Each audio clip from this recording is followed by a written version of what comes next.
Hello there, my teacher friends. Welcome to the Beyond Measure podcast.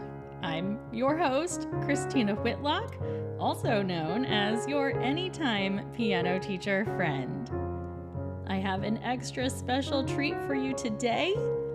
Last December, I teamed up with my friend and fellow podcaster, Amy Chaplin of Piano Pantry, for my quarterly reflection of what's working in this season of life. Well, Amy's back today, but we thought we'd change things up a little bit and look at the flip side. Today, we are each sharing 3 things not working in our current seasons of life. You know you're curious. Go ahead and admit it.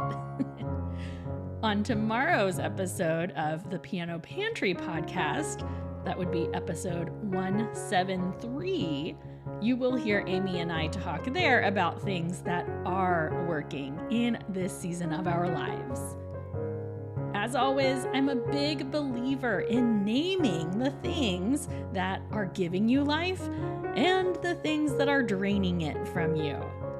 There is something about maintaining an actual list of these things, season to season, that will help you recognize patterns and hang-ups that you might otherwise not see.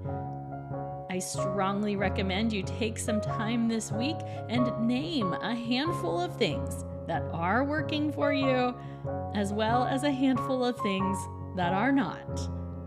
My conversation with Amy today spans the gamut from silly to serious.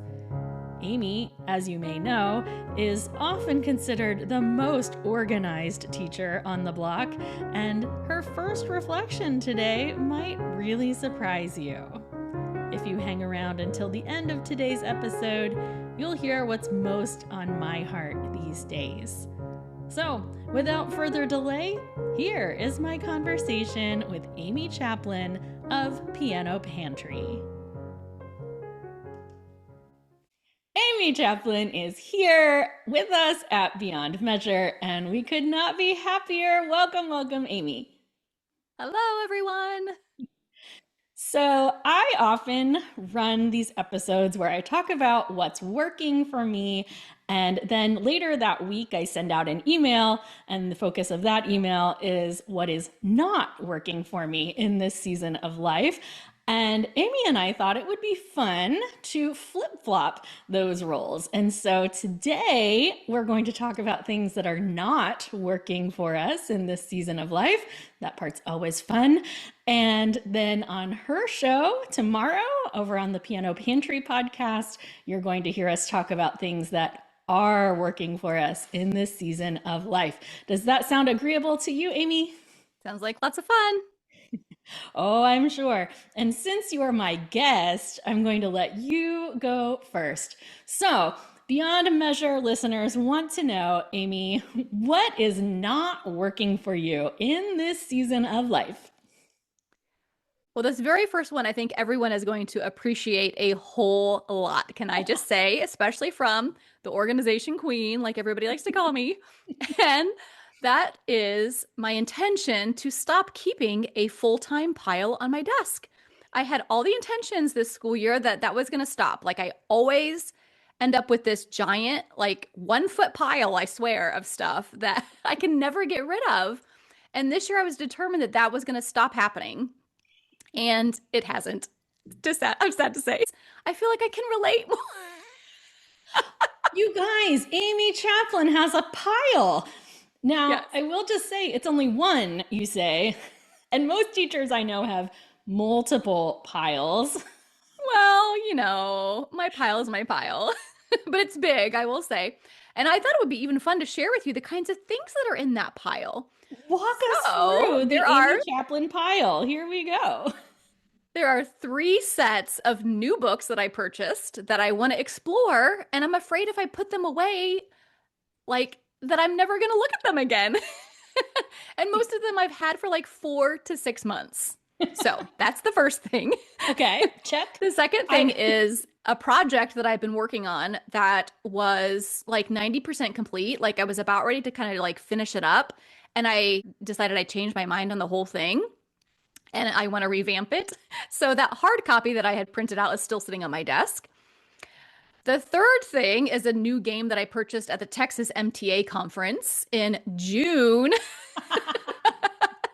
And I have yet to use it. And I was intending to use it this season because it's about doing lead sheets with students.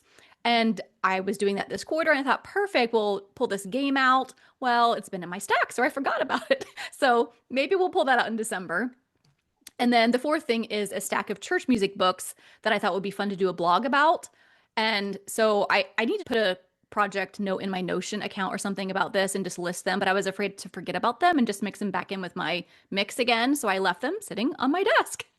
So anyway, right now to get rid of them, I actually spread it all out on my floor since we're going into a holiday break. And I'm hoping that will motivate me, like seeing each item to put it away. So your turn. Well, can I just say that everything in your pile seems to have a function and a reason why it's there. I don't know that all of us can say that. So well, I will still give you props. But I will say at the start of this school year, so we're talking since August, I was really on a kick to get everything all cleaned up in my studio before the year started. And I was on such a roll. But I did stall out a little bit when it came to dealing with paper and those kinds of things. And I started a pile, but on the floor and like behind kind of where the magic of the lesson happens. So it's kind of out of sight, out of mind.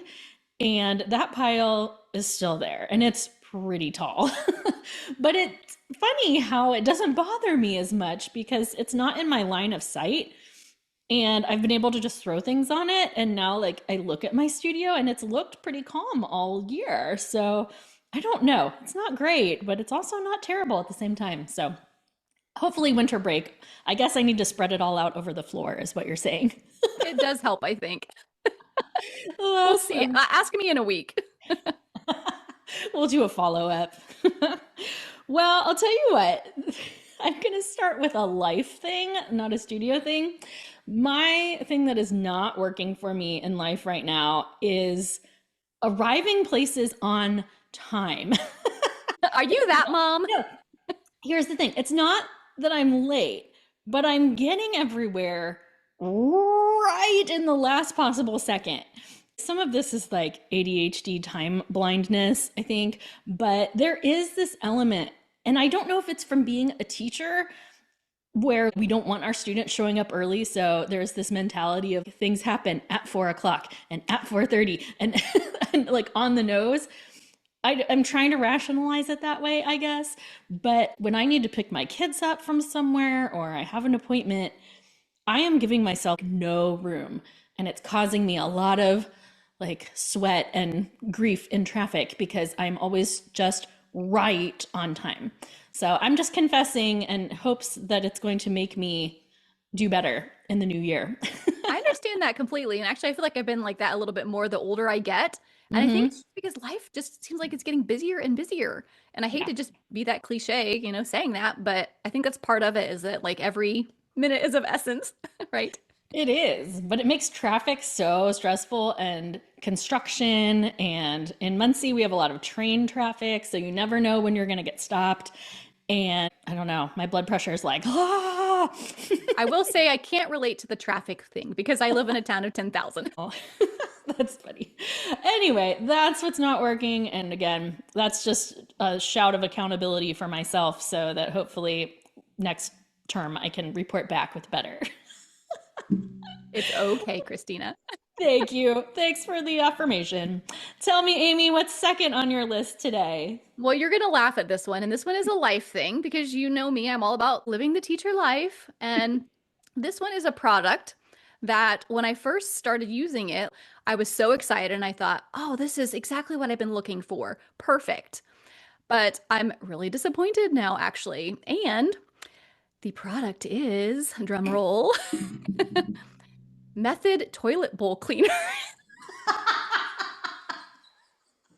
Oh, we're calling out the toilet bowl cleaner. About a year ago, I wanted to switch to something that was a little more eco-friendly. And so I found this Method toilet bowl cleaner at one of the bigger grocery stores in Fort Wayne because we don't actually have it at our Walmart. And I thought, oh, sweet. I love Method, like their disinfecting sprays and everything. This is perfect. A little bit more gentle, friendly.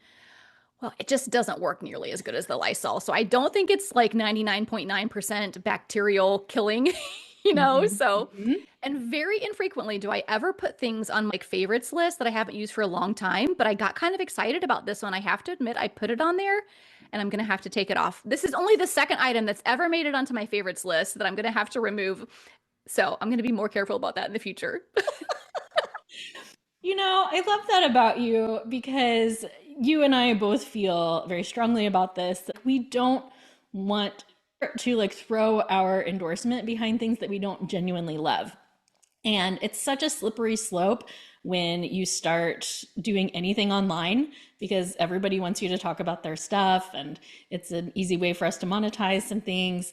But it is just so not worth it to me to put my stamp of approval on something that I don't love.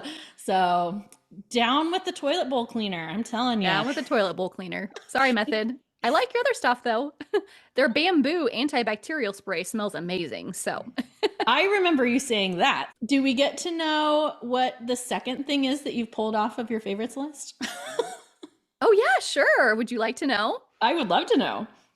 I bought this olive oil bottle and it was glass and it was beautiful and it had 2 different pour speeds. It's an OXO brand. And I was like, wow, I love OXO brand. This is awesome. Very nice. But the more that I used it, it was impossible to get the lid off. Like it suctioned so hard onto this glass bottle. Even my husband couldn't get it off. Like every time I opened it, I literally could not open it myself. And he would have to open it. And even he was struggling. And finally it ended up breaking. Like he couldn't get it open. I'm like, all right, I'm done with this. It's time to get a different one. So yeah, that was the very first one. So Gotcha. Oh, that's so interesting. That would be a good topic for a lot of content creators. Like, what did you have to remove from your endorsed products list? I promise it's only been 2. I love that so much. Well, I'll circle back to Studio Land for my second thing that is not working.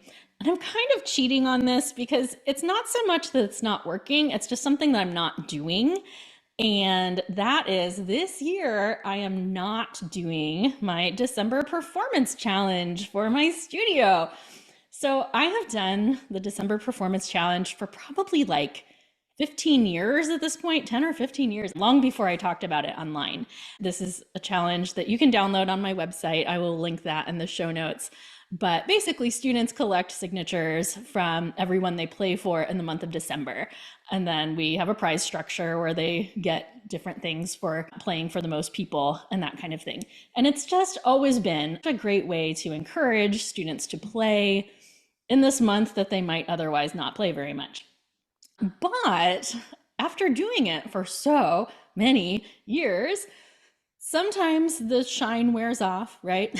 And I just noticed last year, I had plenty of students who were ultra enthusiastic about it, but I just thought it'd be good to take a year off, let it get fresh again. We're also in the middle of a 30-piece challenge, and so there's no need to be ridiculous about incentive programs. So this year, no December performance challenge in the Whitlock Piano Studio, but I still think it's a good idea. That's a big one for you, Christina, because that has been a thing, right? Like you were saying. Yeah, but you know me, like I'm cheering you on though, because I'm all about doing things different, right? It's okay to take a pause. Yay for you. Yes, I know. I thought you'd be proud of me on that one.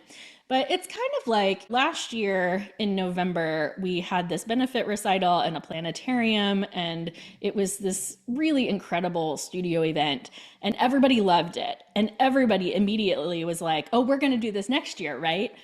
And I was like, oh, I don't think so, because it was so special that sometimes you can't replicate it, or at least not every year, Some things are just there for that season. Like that was a special thing for a certain event, and you don't have to replicate the same thing over and over again. Yeah, just because it was good doesn't mean you have to do it again and again. And that's such a temptation in our culture, right? It's why there's no original TV series. They're all remakes of original concepts and movies and all the things, right? The temptation is there to say, oh, this thing worked. let's do it again. But sometimes it's just so much better left as its own thing. So now the December Performance Challenge will come back because it is kind of a Whitlock Piano Studio institution. But this year it's on hiatus. Enjoy the break. Thank you. How about you? Give us another not working something. All right, my last one is my printer. And actually, there's two parts to this, and I know a lot of teachers will relate to this. The first part is actually just purchasing printer paper. And I honestly can't believe I didn't do this a long time ago. I usually just grab it at my local Walmart when I'm there at the grocery store, right? And I'll usually grab a couple of reams at a time so I don't have to feel like I'm buying it all the time. But I just finally got tired of buying printer paper. And so I put it on auto ship on Amazon this past week, actually. And actually two different orders because I like to keep on hand the lighter weight, darker color, cheaper versions just for like printing receipts and different things that I don't need to have good quality for. And then I like keeping the nicer quality, brighter paper for when you need it and just kind of switch it out as I need. So I have two different orders going. I don't know what time frame it's going to be. I think I set it for 5 months right now, but I almost went through the quality paper printing my Christmas by yearbook. So I might have to order that one again. But that is one thing that has not been working, but is hopefully now going to work. And the other side of that is just the printer itself. Sometimes they can just be so frustrating, right? And it's actually a decent printer. It's an Echo Tank. I love that there's endless refills and it just lasts forever. The quality is decent, but it gets locked up if I have a PDF that's too large. Like it just does this spooling thing and it just won't want to print it. And printing like borderless, you have to make sure that there's all these right settings, opening it in a certain app. You know, so it's like I can't print borderless from my PDF. So just lots of different things. And I had to download a different driver and all stuff yesterday. It's just been crazy. So my printer's been driving me nuts. It's kind of like classroom teachers will talk about the copy machine never working, right? It's always jammed and all those things. And I think studio teachers too, like our printers are such a lifeline when we need them. And sometimes when you're in that crunch, it's always when you're in a hurry or you need something right now. It's always those moments that the printer chooses to go haywire. So, all right, Christina. This is my last thing that's not working. Okay. This is a very Christina thing because it's a little deep thinking, but what's not working for me right now is creating, and just creating things without worrying about what the feedback is going to be on the thing. So I've had this recent revelation about myself and the kind of creator I am. And I've talked a little bit about this recently on the podcast, but like the other day, I got this thought for a poem. That seems strange, but I got this idea for this poem I wanted to write and I was really enjoying it. It was one of those shower thoughts, right? So I'm like kind of ruminating on these ideas. And immediately I jumped to, okay, how could I get this thing published? And then what would I do? Like, what would be the point of writing this poem? Like, where is it going to go? What do people who write poetry do with their words? And it caught me off guard because I was like, it doesn't matter. Write the poem and don't worry about where it's going. And there are so many parallels to that in music making. And I've just been on a personal journey this year on trying to sort through my thoughts as to what drew me to music and why I love music so much. And unfortunately, I think so many of us in our profession are so caught up in the feedback that we get at the end of whatever we're working on. And really, we need to create for the sake of creating. And I've got all kinds of words about this that you're going to probably get sick of hearing about on the podcast starting in January. But I do think that's kind of the season that I'm moving into in my creative efforts, just to try to create with abandon, and just create to create and stop worrying so much about the end result and stop worrying so much about the criticism that lies on the other side. There are resources I want to create, and I know that they're not going to be for everyone. And I know some communities in music teacher world they might not like the way that I am doing something. And that has always kind of stopped me. But at the same time, we can't create resources that are going to keep everyone happy all the time. And I have some ideas that I think are really important and effective. So I think this is the year of me just doing it. Sounds like a great mentality. Joy Morin actually gave me a book a few years ago, and I think it's called something like So You Want to Write by Brenda Euland. And it's more about being a writer, which I don't see myself as a writer, but that's a whole other topic. But the whole idea behind that was the same idea, like create to just create, right? Even if it's something that you need to get out of yourself, we don't have to always create for the sake of the world, but it's hard to not think about that in this world, right? So, yeah. Well, it's funny you mentioned that because, I've been trying to write a book. I've got 5 books that I want to write, and yet they're not getting written. And the first one, because you and I have talked about this a lot, but I've been trying to crank this out for the last couple of years. And I always get caught up on the end result stuff. And it's like, okay, I get really hung up on, am I going to self-publish or traditional publish? And it's like, no, Christina, write the words. Just write the book first. Written. And that, it's like, oh, what's the cover going to look like? And then I'll start playing around. And I'm like, stop with the cover. Write the book.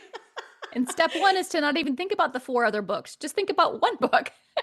Yes. And I have made strides in that regard, but I don't know. So yeah, you got to do the thing and make it what it's going to be instead of about what the reviews are going to be or who's going to receive it well and who won't. And,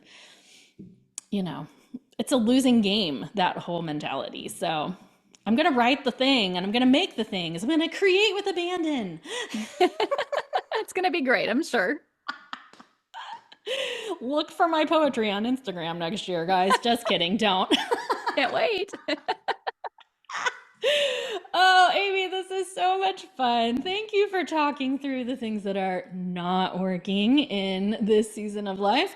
We will be back on Piano Pantry tomorrow talking about the things that are working. Oh, I feel better already.